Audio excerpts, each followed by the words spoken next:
Hello everyone, welcome to an Atari ST Christmas celebration. You think anyone's still here after that intro? Oh, they're still here. That was an awesome, beautiful Christmas demo with some lovely ST Christmas music, all made an authentic ST by some genius demo makers. Not by you. No, God, no. We do not claim ownership with that. I'm going to credit them, I'll credit them and link them at the bottom. It's good stuff there. Brent, here we are again. It's Christmas time. It's Christmas time for the Christmas Atari. was last week. It's closer than ever. Christmas is almost here, and we're here to celebrate it the only way that I know how, and that is to fire up the Atari ST and play the myriad of Christmas games that are available. Let's talk about them, shall we? Ooh, there wasn't a whole lot. Well, we're not going to be doing a Christmas turn next year for any of these machines. But we managed to eke out one on the Atari. Now, listen, let's talk about Atari for a minute, the lineage, the legacy of Atari. Okay. Atari's been around for a long time. Yes. Brent.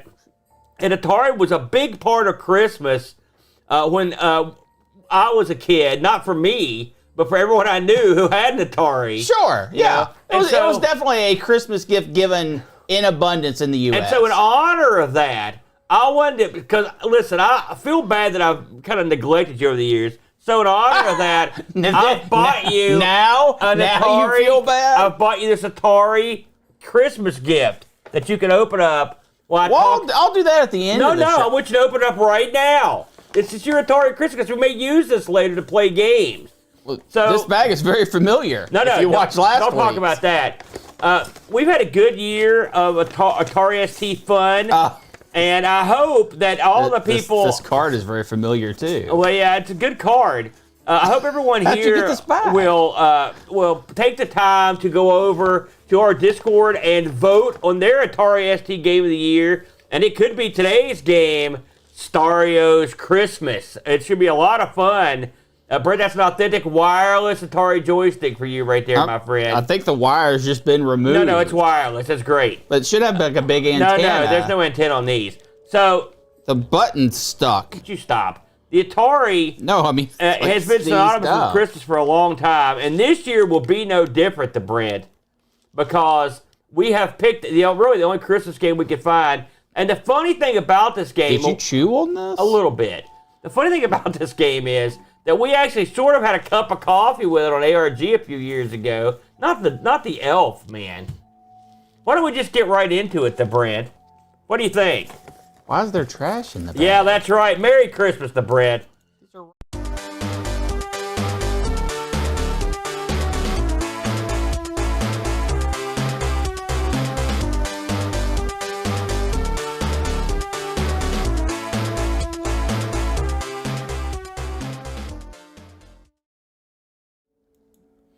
Look, everybody, it's STario's Christmas. It is STario's Christmas. How do you pronounce that? Is it stereo? No, it's definitely STario, because you got STario. Now, before we get into this game, this Christmas game on the Atari, we actually played the predecessor to this one on ARG Presents. Yes. And this was a game you picked, as I recall. I did, yeah. Do you want to talk about, do you remember much about the original game? Oh, yeah, it was this. But in less Christmassy form. Yeah. The original version of this game wasn't too far gone from when this one was released. Oh no, they definitely double shotgun barrel fired this, but this was the end of the ST. Yeah. Well, no. Let me back up. The ST was long gone, and then these two games came out. And I believe the first one was STario Land. STario Land. Yeah, that's what it was. Something like that. Yeah. And so they decided, hey, let's keep the ball rolling here with STario Land. I remember us not killing STario. No, it was fine. And so we've moved on here since it's Christmas to Stario's Christmas. Yes. This was released in '96. So this is a late arrival on the ST, and this was programmed by a fellow named Adrian Keelock. He worked on Stario, Super Stario, and Stario World, the demo, and also a game called Andromeda, like a real game. Wait a minute. I mean, I guess that was outside the realms of. That wasn't that nice. Richard Davey, not to be confused with Davey Richards, the World Wrestling player. I don't think anyone was confused. Listen to this. This guy, this is your graphic artist, by the way. He did Outrider, Shockwave, he did the Stario games, and he was responsible for Dope Wars 2.0. Oh. That sounds right up your alley. You're a big Dope Wars guy. The music on this was made by Gunnar Gobots. Or he's got a cool guy named Big Alec. Well, I'd go with that Big one. Alec got screwed. Because if you don't know to turn the music on, there is no music. Well, the opening title, which we played, the love theme, which was quite good. This guy did a lot of indie stuff, or lower level, like, I don't know, shareware type stuff. But he also... I can't help but notice you continually degrade this man's work. Listen, I'm not going to badmouth Big Alec. This guy, he might come get me. But he did do No Second Prize, the Italian motorcycle game, which we covered on the Amiga a long time ago, me and Boat. This was published, believe it or not, by Top Byte Software. They'll bite you. That's spelled with a Y and a T. They did the Alien Thing, like, series of games. Just Alien Thing, Alien Thing, Director's Cut, and a few other ones. They did Outrider, and they did a game called Brenar Varius. Never heard of it. Brenar Varius. It just rolls off the tongue. Now, I read that this will run, they said it'll run on any Atari ST, but I read that you have to have 1 meg to get this sucker to run. It's not going to run on any Atari. Oh, I did it on the old juiced up as far as the sliders would let me go. Yeah, I played this on the Mister. The original price for this thing in '96 was £14, 99p. Surprise, these guys are based in the UK. Yeah. Now, let me ask you, the Brent, you mentioned to me before the show that I didn't know, because I looked around trying to find boxes for this stuff, or I couldn't find even the first game either. Why is that? Now, mail order only. This was mail order. I mean, okay, let's be honest, okay? Nintendo, if this was released in 2023 for, like, I don't know, let's just make up a system here. The Atari 70 million, right? Yeah. Nintendo's lawyers would be just frothing at the mouth, ready to pounce and destroy. It's funny you should mention that. I've got a quote here that from Rich Davies' blog. Now, I remember Rich Davies, the fellow who did the graphics list. I'm going to read his verbatim, if you'll indulge me. He said, I worked on a few commercial games on the ST back in the 90s. One of them was Super Stario Land. He also worked on Stario's Christmas. Mm-hmm. This was a shameless, this is from him, by the way, not me. This was a shameless port of a Nintendo game a few of you may have come across. The developer literally copied as much as he could from the original NES onto the ST, and I did the graphics. He goes, I saw this on YouTube today. It made me smile, even if the graphics make me cringe. It was actually really hard work to draw because the developer enforced a strict number of bit planes per sprite, which means I had at the most 3 colors to paint with plus black. Plus black, yes. The graphics, I love this part. The graphics were shamelessly stolen from the NES original, but there were no sprite rip archives back in. They were copied by hand from a TV screen on the graph paper and then redrawn on the ST. And so he finishes here. quite frankly, if the ST had been on its last legs when this title hit, Nintendo probably would have sued our butts off.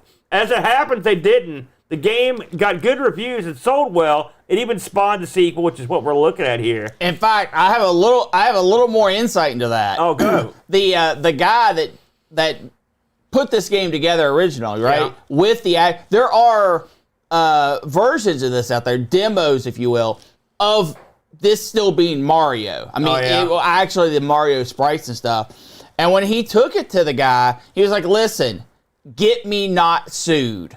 And said, here you go. And that's when they changed all the graphics. Now, this would still get you sued today.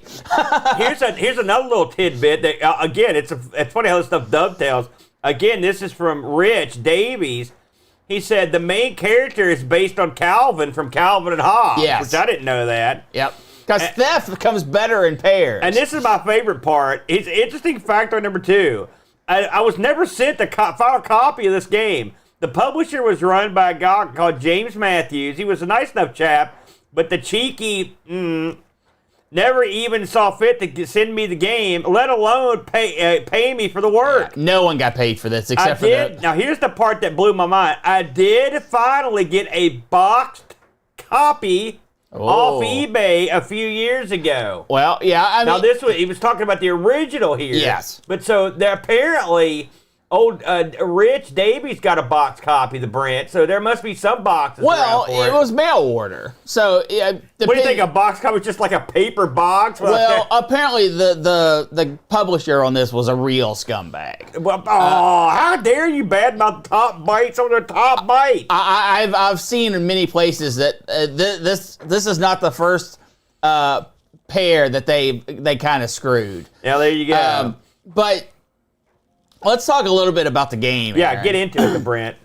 This is obviously a redo, a reimagining, a clone, if you will, of Super Mario Land, a Game Boy title. And you can really tell that by the endings where it has the split doors. It's funny, Bo pointed that out. I didn't know that's where it was from. Yeah. You can exit through either the top or the bottom. Both of them take you to the same place, at least in every instance I saw them. So you're saying this is a knockoff of the GBA, or which one did you say? Yeah, that's what the... I thought, so I didn't, so are they, is that where they got the graphics and stuff? Well, no, the graphics look from the Nintendo game. They just took some of it from... But the concepts are definitely from... And the way they did this, Aaron, is... they have your scene, right? Yeah. And that is a tile set. Like, for example, you've got a pyramid of blocks, right? Yeah. That is a tile set. That is a screen in the game. Okay. And then that screen might show up 2 or 3 times. Okay. But they're not... They're piecemealing the levels together. Is that the way the actual Mario is done too? No. Okay. I think so. So I mean, they did it to make it easier, and that's fine. It doesn't necessarily affect the flow of the game, but you see these scenes, these tiles over and over in the game. They do actually have a fair amount of bad guy sprites.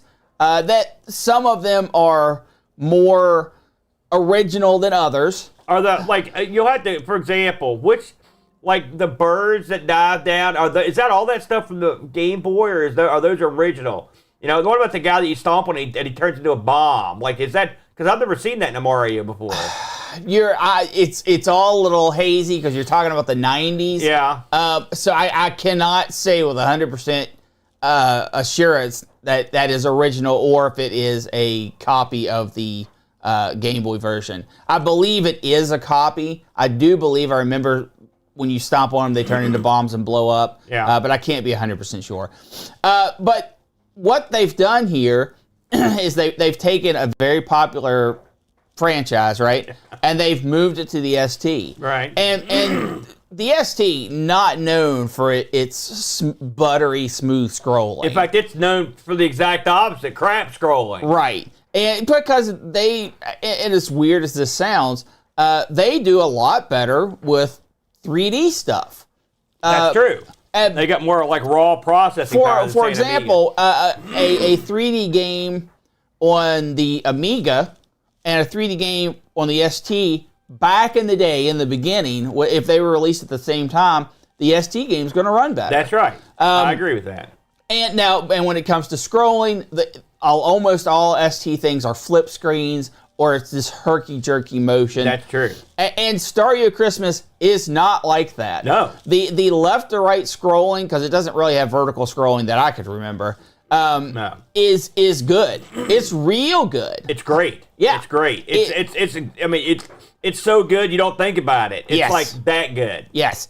And that's quite an accomplishment that the programmer there was able to pull off, because that was certainly not something that the ST was known for.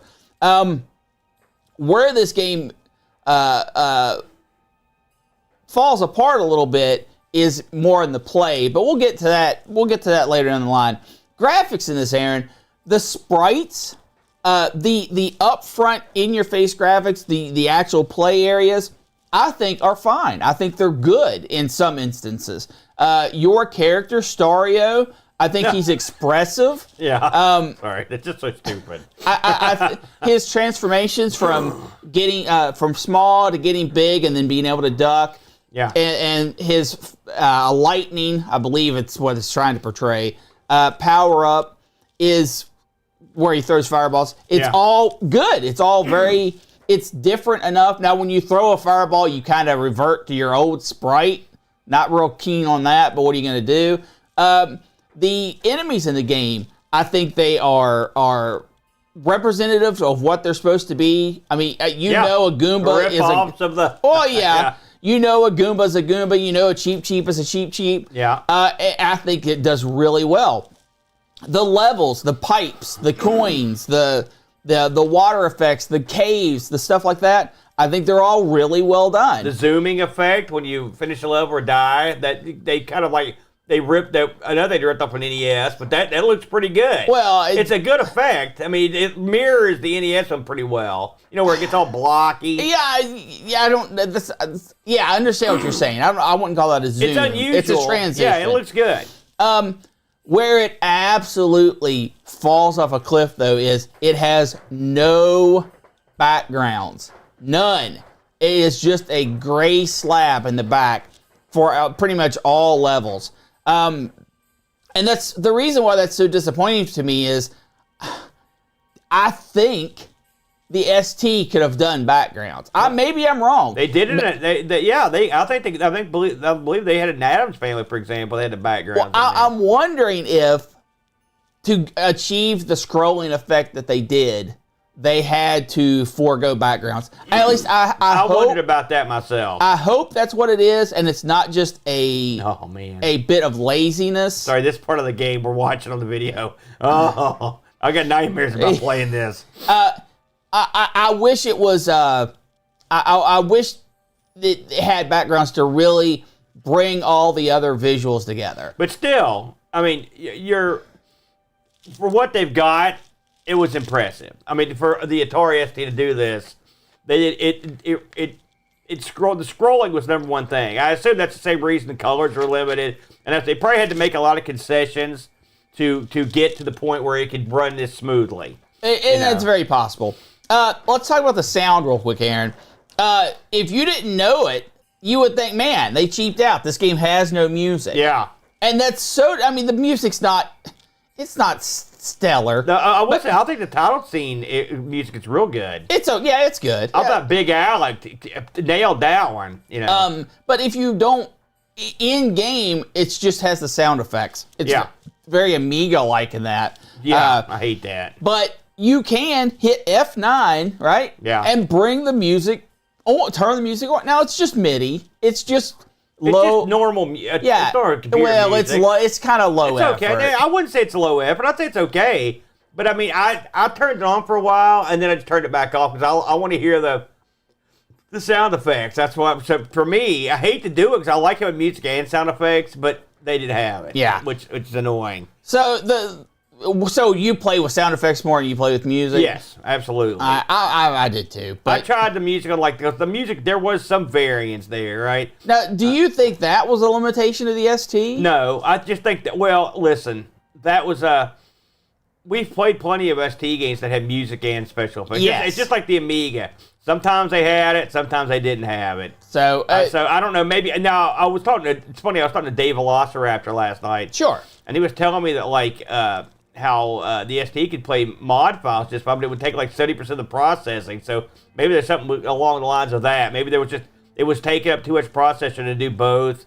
Or maybe that was sort of the way of things back in the day. If the sacrifice was we have to get the scrolling as smooth as it is, we have to make all these sacrifices. No background, only sound effects or music. You would think they would have an option screen though. It would say, "Listen, there's no music here."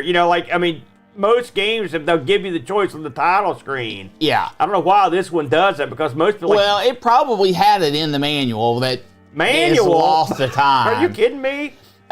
So I think the sound on this is lackluster. The sound effects are fine and the music's fine. But just I wish you could have them together. Yeah. That's the lackluster part. And then we have to get into the most glaring, the biggest question, Aaron, playability. Yeah. And I will say. I was playing this game, and this is like if you give someone the power to make a Mario game, and the old Spider-Man thing with great power comes great responsibility. If you give it to an irresponsible jerk, this is the game you get. A game that is often not fun and often is so incredibly punishing that you want to stop playing. This game, I've played, how many games do you figure we play in a month? Probably like a lot. 10 games, 12, 15 games a month. That, for shows, something like that. And then that's not on our own time. So I played hundreds of games in a year. Hundreds. Yeah. Maybe 1,000 games. No. Yeah, because I play them on my own too. And this is the only game that I can't realize this happened. This is the only game that made me pound my desk with my fists. In rage. I pounded It's not very Christmassy of you, Aaron. No, I'm sorry. I had Christmas rage. That's what I had. And I put it I found that when you boot this up on the Mister, you've got the option to have unlimited dudes. Yeah, it's trainer. And I darn sure turned that on because I'd played the first one. I was like, you gotta have unlimited dudes. And even with unlimited dudes, right? In fact, that may have made it worse. I was furious in this game. There were some parts of this game. We saw one a minute ago. I think it was like World 1-3. It is, the kid. Where you have to go through these spikes, and it is brutal. And then there's the mother of all levels. This is the one where I tapped out was 3-1.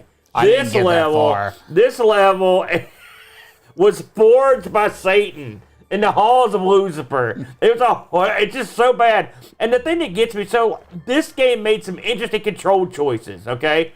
Which I undid. By the way, on the Mister, it's the one good thing about playing the Mister. In STario Christmas, you use up for jump. Yes. All right, and then the button is to use fireballs and also increase your speed. That's run, yeah. Homie wasn't playing that. So I remapped up as a button. Which by the way, I recommend this because this is the way you do it. It made the game a lot playable. I can't imagine playing this with up for jump because you think you need precise jumping. You need precise jumping and a whole lot of luck to play this game. But even with modern technology, I've got the button where I want it. I got everything. I got a great joystick. I got that Saturn number. I'm sitting there. I got everything I need. This game was infuriating to play. It punished you at every turn. There are tons of stuff, and it's just pretty much, I don't want to say it's random, but it's cunningly placed to screw you. Yeah. So you basically have to memorize the path through the levels or get lucky, and sometimes that'll happen.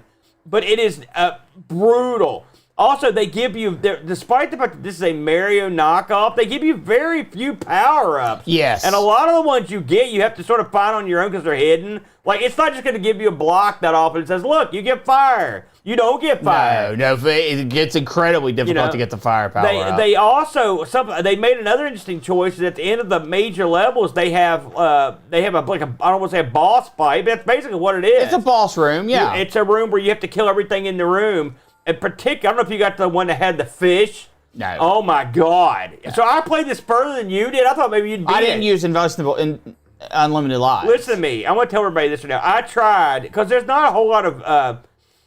We're looking at, if you're watching at home, this is a cheat run. Super cheat. Yeah, they've got sprites turned off. They've got collision turned off. They've got unlimited lives. It's as cheaty as it gets. Yeah, I'm a big fan of this fella. I've used this before. I've talked to him, so he went as far as he could before he tapped out. So there is no videos that I've seen where you see the ending of this game. I've never seen one, and I wanted for this show as a Christmas gift to you guys, our listeners. Like, my gift to these people, I'm going to go all the way to this. I couldn't do it. Gift canceled. I apologize. I wanted to do it. This right here, if you're watching at home, is a bit where you have to bounce the bolt with these spikes. This doesn't look that tough, but it's tough. Everything in this game requires tons of timing, trial and error, and it's just extremely difficult. Now, and I know you want to chime in here, but I just want to say one thing. With all that said, the desk pounding, the screaming, the cursing, the un-Christmas-like cursing that I screamed out and I played this. I enjoyed this game. I enjoyed it. And part of it's because of the eternal lure of Mario. In Mario, that's just a great game. And the ripoff's good. I love ripoffs. So do you. So the ripoff is not bad. And the one thing this game has going for it, and barely, is it's smooth enough and plays well enough to where you don't think you're totally getting screwed. Now, there were plenty of times where I would just run right into the water. Oh, well, if you ever press the run button, you're already screwed up. No, you have to play. No, on the later levels, that thing's pretty much always down.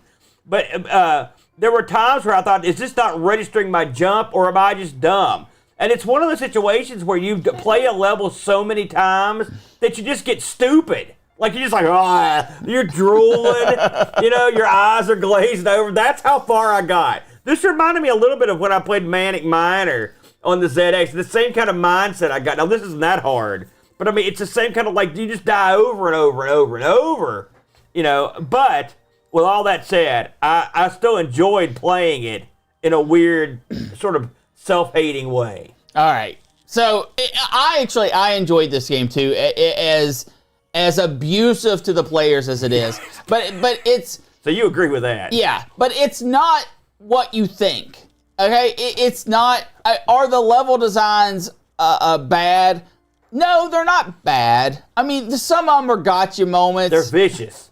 No, they're really not.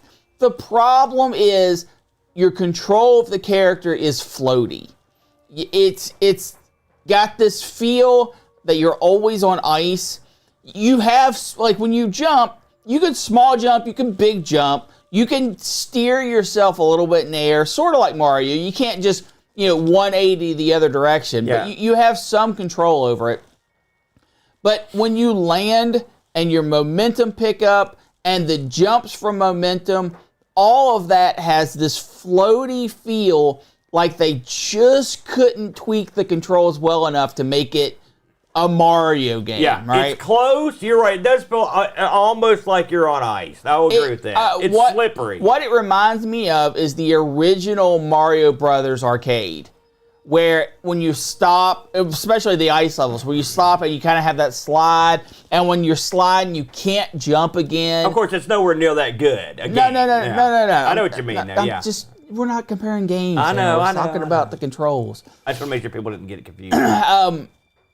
This has that feel, and it's unfortunate, is what it is. Yeah. Because this, outside of that, because all of this is just it's frustrating. It becomes frustrating faster than it becomes fun, and you have to. if you work with it long enough, you get a feel for it.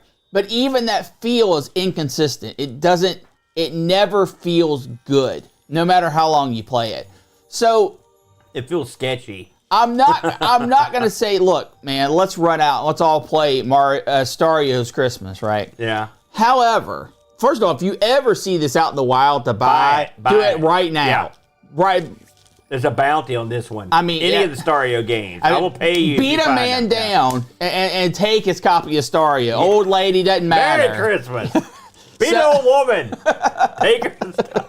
It's a brick Christmas message. So, but if you're just looking to emulate this, it's not hard to find. It's not hard to emulate. No. And you can get out there. Understand, you're going to get angry. You're going to get frustrated. Yeah. Turn on unlimited lives. Oh yeah. Really, turn on invincibility because that's I didn't know that was an option. It won't help.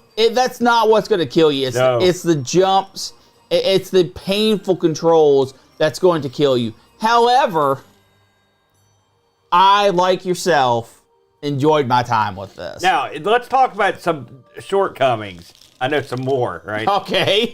We played STario, remember that? Yeah. This is STario's Christmas, yes. right? One would infer by the title that this would have Christmas involved. Well, it does. It does not. When you hit the power-up blocks, you get a gift comes out, and there's snow. That's it. Yeah. Oh, how would you... Even the music's not Christmassy. How would you imply Christmas in a platform game like STario? I don't know. I'd just put more Christmassy stuff. There could be Christmas trees around. What makes Christmas trees Christmas? What a stupid question. There's Christmas in the name. No. That's why. Presents, you're Are you telling me this is sufficiently Christmas? Tell me with a straight face, oh yeah, this is plenty Christmassy. Couldn't they have called this STario's Arctic Wonderland or something? For this, no, presents. It gives out presents. That's the only thing. Aaron, for this show, for the ST, this is Christmas, man. Listen. This is the peak of Christmas. Even all the songs aren't Christmassy. Like, it doesn't do anything. It's not even snowing that hard. It's just drizzling out. What? We're getting more snow here, blizzard-like conditions. It's flaky. Listen, it's flaky, all right. Never a truer word ever been said. And remember what this was. This was a remake of a stolen game, right? Released for profit. By the way, I want to point out if that's not Christmas, I don't know what is. We're watching. I know for you listening to radio, but I'm going to describe it. We're watching a cheat-assisted run. Yeah. And this is the level 3 of what I was talking about. And this guy's just dying over and over and over. There's not enough cheats on Earth to get you past this level successfully without dying hundreds and hundreds of times. The Brent.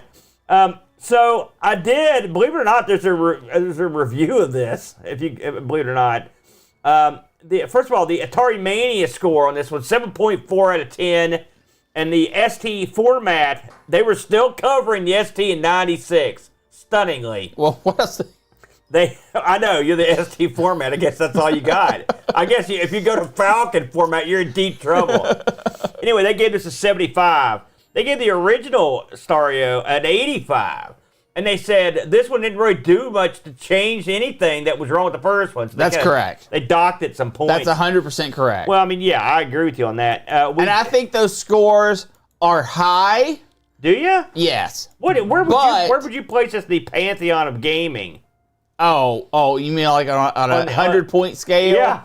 Oh, I like saying pantheon of gaming because I don't know. That's a pretty wide berth there. 46. You know, I've got some ST show Discord reviews here. Oh, these are reviews, in case you're new to the show, that are sent in by our friends in the Discord. And feel free to look into joining us up here. We'd love to have you on board. We have a lot of fun in Discord where we have all the shows all in one big pile of fun. And so, speaking of fun, we're going to get into our own John Bodemcar chimed in. He said, Mr. STario controls well, and if you can come to grips with up for jump, you can move pretty quickly through the levels. The Mario Goombas and Cheep Cheeps are well rendered. STario himself doesn't look half bad. The designer also did a good job with the wacky pixel fade in effect used in Super Mario World. okay, that's the good. The rest is bad. I hope you like gray, because that's what you're going to see. No background, it's just gray with snow. The levels are incredibly long and boring in the grand Euro style. The lack of music might be the worst thing about this game. To bebop along these interminably long levels with nothing but sound of your jump makes you want to power off the computer and pitch it in the nearest dumpster. For a video game, 2 out of 10. For an ST game, 9 out of 10. Well, so both buried the ST right here. A few things. The levels are not overly long. They're longer than you would need. I would agree if they're too long. They're not. I wouldn't say they're Euro tradition long. Nah, but they're long. They're pretty long. But Boat, by the way, was later informed that you could hit F9 for the music, and so I don't know how much that would have affected his overall score. But yeah, Boat wasn't a fan. And I think of all the shows Boat left, the Atari ST, he was never, I don't think he ever came to grips with the ST, Brent. So I'm not sure how much but he sort of buried it. Retro Jerry chimed in, our good buddy Jerry. STario Christmas edition, not bad. Smooth scrolling, the controls are okay once you get the hang of it. The problem for me, in some areas, are just way too twitchy difficult. It's a little Mario meets Dark Souls in a few spots, that's the truth. Graphics are a bit bland, but the music isn't bad. F9 toggle music Boat. And changes between levels. 6 ho-hos out of 10 ho-hos. I think that's a fair assessment there by Jerry. I think that's not bad. Pajako chimed in to Brent. If you had an NES back in the day and you played Super Mario Bros., then STario and or this Christmas version will be a travesty on everything you hold dear and needs to be roasted on an open fire. But whoa there, it's actually not that bad. This Pajako has split personality, but so he continues. Yeah, it's based on an 11-year-old game at release, but it's pretty playable. Graphics are pretty good, and borrows from its inspiration quite well. The level design is a bit cheap. No kidding. I don't think it borrowed. And I couldn't find any warp pipes, and there are 2 exit doors that seem to do the same thing. And no secrets. You can only have music or sound, which is pretty common back then. But apart from those things, if I had slipped an off-site backup of this back in 1996 and I was looking for a nostalgia hit, STario's Christmas would have done the job. 7 out of 10. And then Boat chimes in and does, in fact, show the Super Mario Land ripoff in stage. I could not see a difference on the exits as well. No, there isn't. There may have been a point difference, but I didn't pay attention to points. I was too busy screaming, yelling, and panicking to bother with that. So this is an odd bird here, isn't it, Brent? I mean, in all honesty, because it's not a good game. No. But it's a game that's not bad. And so, and by the way, as far as the Christmas offerings that we could have played, I don't think I saw another one. So I mean, I guess the way I look at this is, it could have been much worse. There could have been none, or this could have been really bad.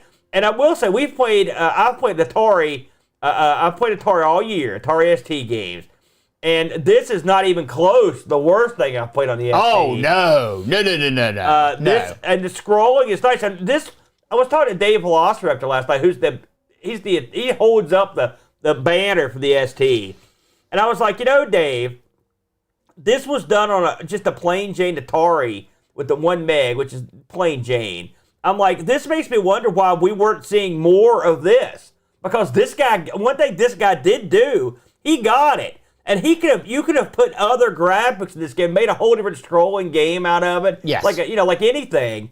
I mean, if you had a team that worked on this and had some money to back it, like you could have had something that would have been a standout title on the ST. And it makes one wonder, why did it take so long to figure this out? 96 it took? Why didn't they, when someone saw this, of course now it's too late.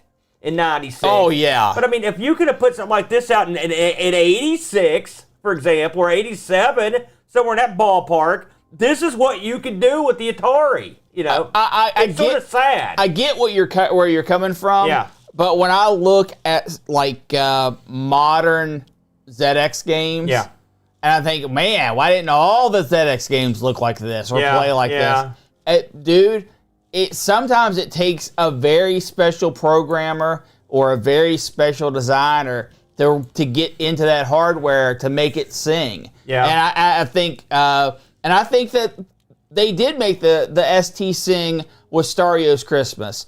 I think that it sort of yodeled. Oh, no, I think... I wouldn't say sing. I mean, it's like karaoke. Yeah, I mean, from the scrolling perspective. Oh, yeah, that part he was singing pretty good. And I think that sometimes you just have to have that special person come along, and I think that a lot of systems success, Nintendo, Xbox, I think if you have that person that can really elevate your system in the early days, it makes all the difference. Yeah. So this was just he didn't come around at a time, he didn't have the insight in the 80s to make this happen. But, I mean, this is proof it could have happened, just no one got it there. Yeah, I would like to see, and, we haven't gotten into, I don't think I've seen hardly any modern ST games. There's very few. Well, I'm sure they're out there. Yeah. And I would love to see someone take this accumulated knowledge and put something out that's real. Like, look what we've seen on the ZX or the Amstrad. Remember those great Amstrad games we played? Like, they were off the charts good. Yep. And it would be nice to see someone take the accumulated knowledge of this, sort of like what they're doing in the Jaguar, and use that to put out some quality titles. Because the ST still has a following out there. I would love to see that. And really, as we go into the next year on the Atari ST show, we should try to hunt up some of this modern stuff. We haven't played very much, and I would be interested in doing it. Absolutely. A good game. I should mention that while this originally sold for £14, 99p, I did see one disc for the original stereo selling for $10. That's all I could find, full stop. Wow. That was it. So if you have an inroad to this one, it may be worth looking for. So that is our look at STario, the Brent. Pretty fun game. I mean, like I said, no, I wouldn't say it was pretty fun. Sometimes I'm the kind of person that likes to have a game that frustrates me. I do too. As I sat there, at the time I was mad. I rage quit this game, by the way. Rage quit. I was done for the week. I was out. All right, but I like a game. I don't get that emotional about games, and so I like it when something draws that out of me. Again, I looked at the Manic Miner when we played that, and sometimes a game gets in there. Oh, yeah. And when I'm pounding it, my kid was like, "What are you doing?" Because I was in there pounding the desk and screaming at this game because it was so frustrating. But the thing is, I could get past the stuff eventually. Yeah. And I will say one of the things I liked about this game was I got to a point on some levels where I'd played them so many times that if I just cut the video up, it looked like I was like one of those playthrough guys. Because I'd be like, bing, bing, bing, bing, bing, bing, just zooming through the level, just running nonstop, hopping, going crazy. So I was like, man. So there were those moments where I was like, I'm the King Dong of STario Christmas. I will say, I declare myself one of the world's foremost great players of STario Christmas. You heard me. I'll be playing this one on stream before the year's out, I guarantee you. Listen, before we cash it in on this lovely Christmas event, we want to take the time, because we don't do this as often as we should. We're going to try to make a point of doing a better job. I want to take the time to thank all of our supporters. We appreciate you guys a whole lot. I want to mention some names here. I want to talk about Wallawat, Ian George, Chris Gallardi, Marco Latvinson, Latvanen, Marco Latvanen. I like that. I'm dancing to be entertaining. That's what that was. Chicote, David Calvari, Richard Davey. Hey, Richard Davey? Wait a minute. He did the graphics in this game. That's crazy. Wow, I didn't notice that. Laurent Giroux, Renee Chisholm, Twilight Zoner, Bernard Quinn, Retro Jerry, Control Alt Reese, and Dave Velociraptor in the house. Thank you guys for supporting the Atari ST show. I think the upcoming year, Brent, we're going to have a lot of fun because I've got some ideas in mind. And also, now that you've got your Mister, you can get your full Atari ST on. It should be a lot of fun. Do you have any final Christmas thoughts to all the folks out there in the Atari ST universe, Brent? Nope. No? Okay. Well, I hope everybody has a Merry Christmas. And feel free to drop a note under this video to tell us what cool Christmas ST gifts you got this year. Brent, you may get a cool ST gift. In fact, you've already got one. Hold up your lovely joystick. I lost it. Oh, that's too bad. Good night, everybody, and have a Merry, Merry Christmas. Adios.